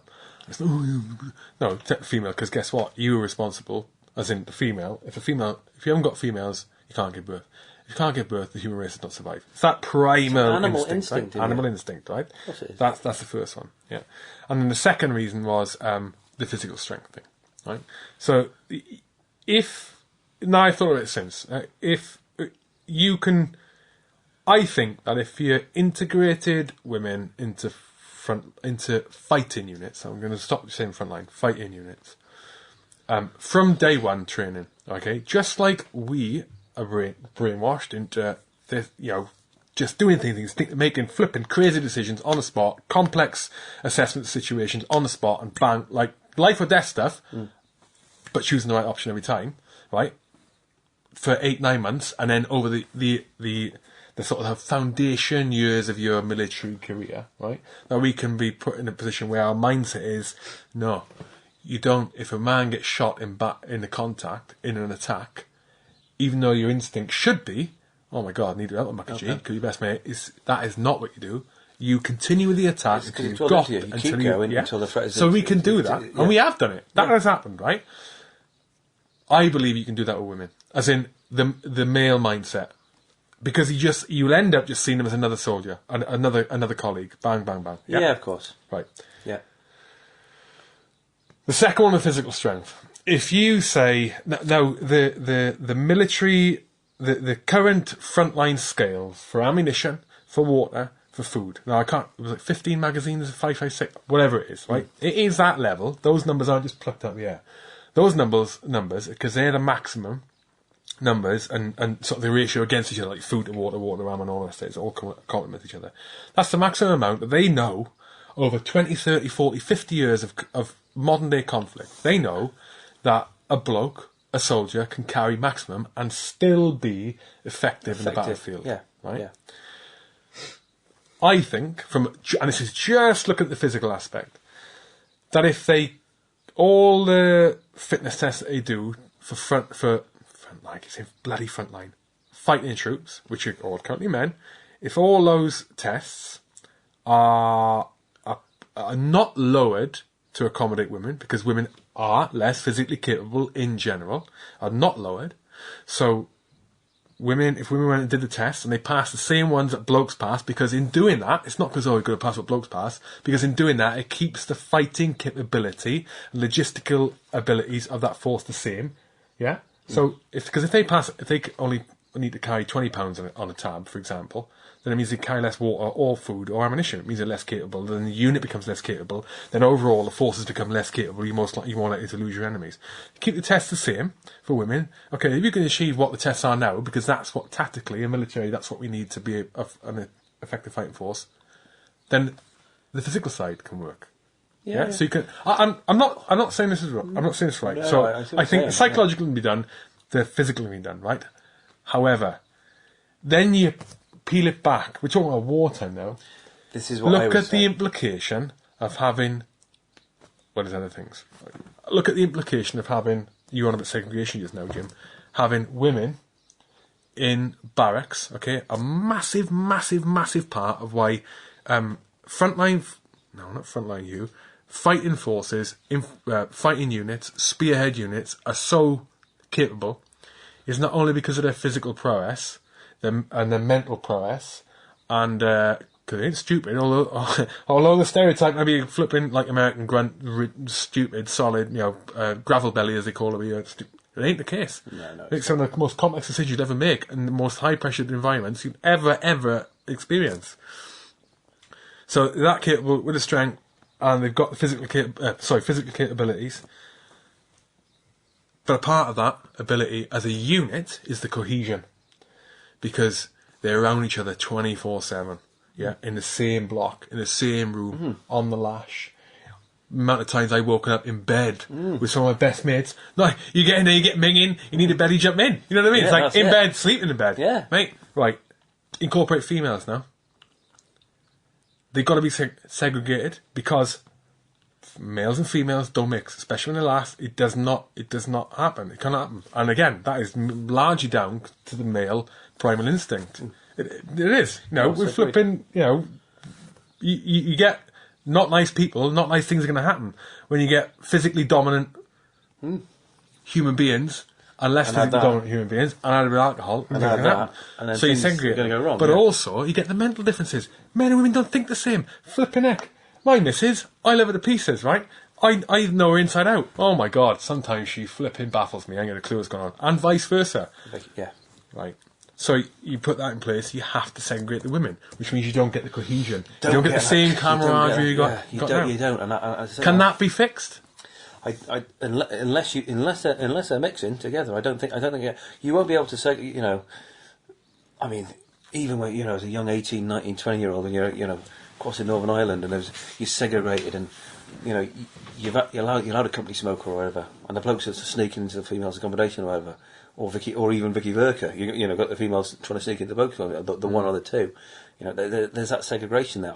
I couldn't see in the to keep the kind of discipline you need. It's kind of shut the door. You know, the troops are off. As long as they're not killing somebody, they need to let off steam. So if they're going to go and lamp the shit out of each other behind closed doors and not going to cause any drama to anybody else, let them do it. I'm just realising you couldn't do that if you got 3 or 4 chicks in a platoon. I'm just realising something. Ladies. Just realising something. You didn't say chicks derogatively, so don't worry about it. I'm just realising something. Yeah, is that I'm talking there about that cohesion and integration in the same rooms and all that, based on my experiences when I was in. As I was leaving, almost everyone had a one-man room. A single-man room. Yeah. Almost everyone. Z-type accommodation. So that argument, that argument isn't as strong. Well, they still It had isn't some. strong. They still had some 4-man rooms, didn't they? Didn't they? They did, yeah. So I think the new blokes still I went think into the new a blokes still 4 went into the... If you've And been there's there, a reason you've for got that. one. There's a reason for that. Yeah. Again, cohesion. I'm not. This is not me saying. This is not me trying to find reasons to say women should be on it. If it works, it works. You know, especially when you such a different. Their brains are different. Our brain, you get a different perspective. It could be hugely beneficial, but does it work at every level? You talk about like frontline infantry, frontline contacts, and all the rest of it. You got to think about logistics. The money that would cost as well. You're mental to integrate. I it all. just think about it. Cut all the kind of the barracks, the admin, making it work before you actually get to the point where you're actually doing your job. Because if you're not an electrician, or you're not a Remy, or you're not a chef, or you're not like an engineer or whatever, if you're actually doing what you're supposed to be doing, which is what we were doing, and you're in the mixer, and for example you've managed to get a couple of people out on leave, you've got battlefield casualties, and your platoon has gone down from minimum anyway, because you're always overstretched, from 20s down to sort of like, you know, early teens, 10, 11, 12 people. In there, say for example, you've got two females, competent, they've passed all the tests. Remember all the tests they pretty much do they're not max tests, they're not pushed to your max, you've got to pass these, and there's a spectrum of people that... Maths. Maths. The maths. There's a spectrum of people that you know... MATTS. Yeah, no, that's it, yeah. There's a spectrum of people got through, so you got through, and it's hit the fan, and you've taken a casualty or two. They're both blokes. They're big blokes. You know, let's face some of the blokes. You think, you know, they're 15, 16 stone. Add their kit onto them, and you've got to get them out of there. Is it actually viable to remove people with, casualty evacuation zaps all of your abilities, all your abilities to get out the killing zone, to return fire, to move people, especially when your back's turned and you're running rather than going that way and you're extracting people. Can you physically, with women, get those people back to where they need to be? Well, if you, that's a physical thing. That's a physical thing. If you were to say that, well, that's the level, and this level is not set because that's the maximum level men can do it. That's set because that's what you need to be able to carry X amount of ammo, water, rations, equipment to be able to be as effective as we are on the ground. Yeah, so you can't argue it's just a certain level because it's blokes. So if you achieve that, then yeah, it is achievable. Because when you're under pressure, yeah, and those high intensity situations, your testosterone's pumping, it does, yeah, and you can achieve, women just as well as men. When they pump, they can achieve much more capabilities of strength than they would normally. The usual kind of levels, of course. Here's one that does not get mentioned. I've never heard this mentioned in this female-male argument, and I am mentioning this again. I'm going to say this is a flippant disclaimer before I mention this. I'm going to get lynched. Right? 3 disclaimers on this show tonight. I know. I'm keeping But this quiet. is- I'm this just going is- to keep quiet. Have you heard it? So Right. I'm not getting into This it. is a Even physiological the sound engineer's left. and a mental factor, right? Men's and women's bodies aren't the same. Yeah, Medical fact. right. They're not. Men, no. women have a menstrual cycle. Yeah, of course. Okay.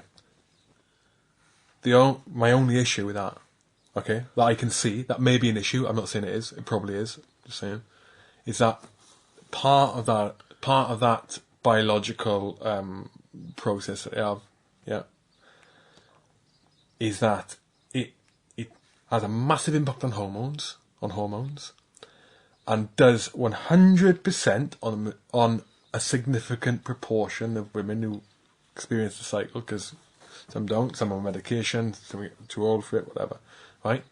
It affects their mental state. And that's not me saying they are mentally flipping mental, right? I'm just saying it affects their mental state in some way, shape or form, right? And there is that running gag. They can be irrational, flipping heck. It's that time of the month. Oh my God, stay away, right? My point is this: it's completely like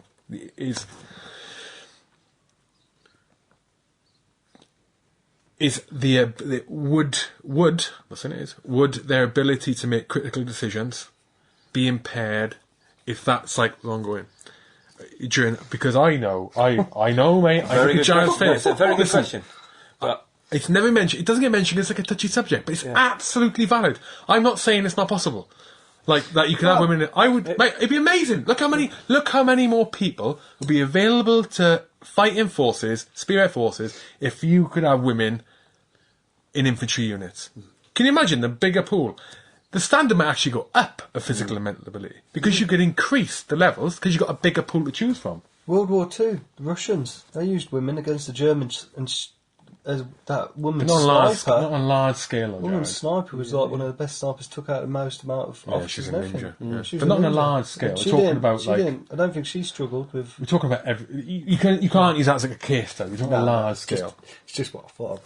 I'm going to protect myself here and protect my back here. I'm going to participate in this one. I was going to say I was going to shut my face, but to protect myself, I'm going to use my wife. So I can use this, and I'm not talking about any other female. I'm going to use disclaimer number 4 on the. Yeah. I can say something to my wife when she's starting or just prior to a menstrual cycle. That I could say 3 days prior, and she would be very upset. She's a very calm, placid lady, but very calm, placid, lovely. But she would be upset, and she would get on her high horse because I've said one thing. Whereas 3 days earlier, I'd say it and she'd have a laugh and a joke with me. Probably give me a jab on the shoulder. Do you know what I mean? So the decision-making effect, and can you imagine being in a high, in a briefing now, a high, just about to launch, whatever it may be, in an operational environment, everybody's on edge. Could somebody that said something to somebody, being misstrewn, taken the wrong way, cause a negative effect on the rest of the... Could it happen? And that's that. But imagine out on the ground with a weapon, right? But, again, that's not to say that blokes are mentally stable the whole flipping time, right? However, you can't guarantee, you can pretty much guarantee, like, especially in operations, because that's the thing with that, is you pretty much have a constant environment, like, we would take a couple of changes. I know I did, constant mental state. Bam, bam, bam. I was 100% all the way through. Go in the zone, didn't you? You can guarantee, mate, right, that a female member of the team, of the platoon section, of the company, of flipping 3 para, right, but years down the line, you never know what's going to happen, right? You can pretty much guarantee that if someone does experience mental cycles for whatever reason, which is the majority of people, you can guarantee there can be 4 or 5 days where you may not get the most rational, accurate response, or the best. I'll say accurate, or the best or accurate, or what that individual could portray on a different. On the worst end of the scale, for women who experience it worse. I understand how it works. Hormones are hormones. You cannot change them. You cannot change them. And for women who experience it worst, it must be terrible for them. It must be flipping terrible for them. It must be terrible for them, right? But from an objective point of view, and it could have catastrophic consequences. Yes, definitely. It's Weapon, a possibility for that. Yeah, in hand, and a decision made. Enemy combatant injured. a tactical decision made. Tactical decision made. Tactical decision, where because let's face it, everything, when you are in that position, every decision you do make is life or death, really, isn't it? In that situation, and they'll find a way. They will find a way. There will be a way found. It's going to happen, right? It's going to happen. They're going to integrate. I firmly believe it, for good or for bad, right? They're going to find a way to integrate women into fighting units. I think, in general, across it all, it'll be for the better. I do think. And I hadn't thought until this conversation about increasing the pool of people you've got to go on the front line. We might actually be able to increase our mental aptitude test, because you've got a bigger pool. All of a sudden, you haven't got half the UK you can draw from to recruit into the infantry. Yeah. You've all of a sudden got the whole of the UK. Yeah. Well, of fighting age. I would personally. I would. I'd like to see it possible. I just don't think it is. But if it is, and it enhances the country's capability operationally, then I'm all for it. Of course I am. But I would just, from a personal experience, and maybe evolution, times move on, things do change. But just from my personal experience of the operational theatres that I've been in, I would be very sceptical. That's all. I'd just be a little bit like, hang on about a second.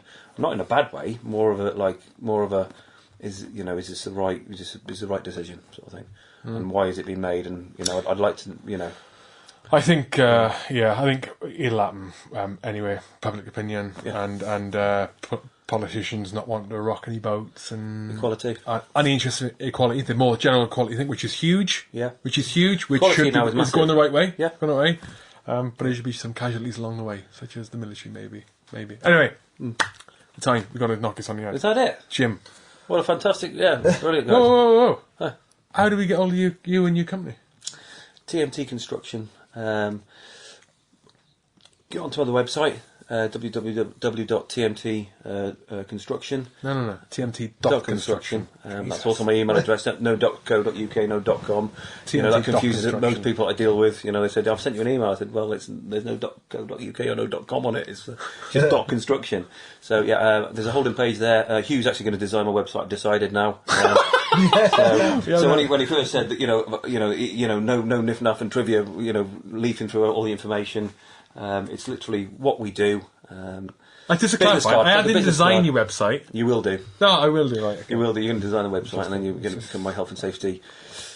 Yeah. You're going to have another lead on me. So I've got the commercial director. I've got a lead on me, and you will have a lead on me. You can't do that. But no, tmt.construction. Have a look on the website. You're on Facebook as well. We're on Facebook as well. Yeah. Please, Hugh, what is our Facebook? I like your logo, mate. Who designed the logo? There was 3 options there. Have you seen it? No, I ain't. And we had a sit down. Actually, had a beer. And we discussed, and we all there was two went for one logo. The logo we've got now, and one went for another one. But that's it. It was nice logo. I like it. So there was a few options, but went for that. Yeah. Excellent. What's TMT stand for? TMT. It's Tango Mike Tango. I didn't come up with this. Tango Mike Tango. The money team. It is the boxer. What's his name? From Floyd. Mike Tyson. No, not what's his name? Bloody hell. My logo's had a fight with a UFC fighter recently. Mayweather. That's his. Yeah. So it's not mine. I just had to go along with it. The money team. The money team. The money team. Hang on. Yeah, the money team. Hang on. You should never have said that. You got the money team. Rip off merchants. I bet all your prices are inflated. Is that it? The money team. So it's Tango Mike Tango. Yeah. That is the worst name ever. TMT Construction. It's not called the money team. You made it up. Not bad. It's because of the So that's us. It's not TNT as in destruction. We actually build things now. Where I used to blow things up. So I've gone full circle. I used to blow things up and I build them. In a fashion, but please have a look and give us a call if you've got any sort of needs. Then just please give us a call. Like you once said before, we will give you a zero BS assessment. If we can do it, we'll do it, and if we do decide to take that, we'll do it well for you. If we don't, then I'll politely tell you that we can't do it. It's above beyond us at the moment, and give us a call in the future. Jim. Absolute pleasure. Best of luck for the future. Thank you very much, Hugh. Diamond. Nice to meet you, mate. Great to meet you.